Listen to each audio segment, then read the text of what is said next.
Fabienne.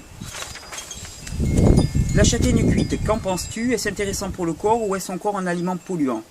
Est-ce qu'il est envisageable d'en manger quotidiennement ou est-ce une réelle agression pour le corps et un apport inutile? Non, la châtaigne pour moi c'est un aliment de compromis. C'est pas idéal, je préfère nettement les fruits, mais la châtaigne est un fruit de toute façon. Sauf que c'est un fruit amylacé. Et c'est un fruit amylacé, je ne sais pas si tu as remarqué, quand tu la récoltes, elle est ferme, elle est très dure, et si tu la croques crue, elle est assez astringente et peu sucrée. Mais si par hasard tu l'as laissée attendre comme ça, sans la cuire, tu l'as laissée attendre pendant 4-5 mois, tu verrais qu'elle se ramollirait. Et quand elle se ramollit, qu'est-ce qui se passe? En fait, les sucres complexes et les tanins qui la composent, eh bien, se transforment. Et ces sucres complexes, qui sont des chaînes de sucre simple, se décomposent en sucre simple. Et donc la châtaigne va devenir plus sucrée, plus souple.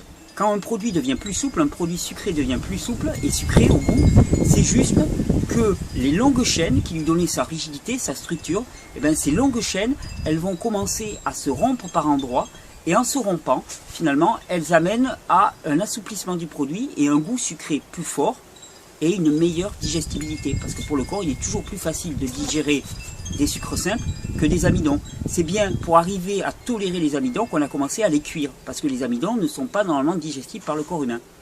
Mais si tu laisses le temps aux produits de se transformer, de réaliser leur pleine maturité, eh bien à ce moment-là, tu peux les consommer facilement. Et ce qui est valable pour les châtaignes est valable aussi par exemple pour tous les légumes racines. En début d'hiver, faites l'expérience, vous stockez des carottes, des betteraves, puis vous les laissez attendre. Elles vont un peu se racornir, les betteraves elles vont devenir spongieuses, vraiment comme des éponges. Et quand elles sont vraiment archi spongieuses, même si elles ne sont pas belles en surface, vous pouvez vous en moquer. Goûtez ça et vous allez voir. C'est sublime, c'est sucré, c'est extrêmement digeste. Parce que c'est là que le produit est physiologiquement acceptable pour l'être humain. Avant, ils ne sont pas matures. Ils ne sont pas matures et on est obligé de les cuire, de les transformer pour les rendre digestes. Et d'ailleurs, ça peut être un bon plan, ça, parce que vous pouvez récupérer en fin de marché des légumes qui sont un peu racornis.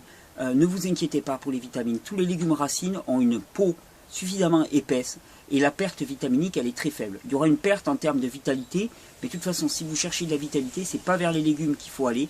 Les produits les plus vitaux, les plus chargés en énergie, ce sont les fruits. Donc ça restera toujours valable. Mais en ce qui concerne la nutrition, les sucres et même les micronutriments, eh bien, dans les légumes, mais les légumes à maturité, et donc des carottes très molles, des betteraves très molles, des topinambours. Si vous laissez des topinambours devenir mous comme des éponges, vous allez voir ce goût, c'est un fond d'artichaut cuit à la vinaigrette, c'est sublime, absolument sublime. Et c'est surtout digeste à ce stade-là. C'est ce qui se passe aussi avec la banane, je ne sais pas si vous avez remarqué, mais les bananes, quand elles sont vertes ou à peine jaunes, elles sont très rigides. Et si vous essayez d'en mordre, elles ne sont pas particulièrement sucrées.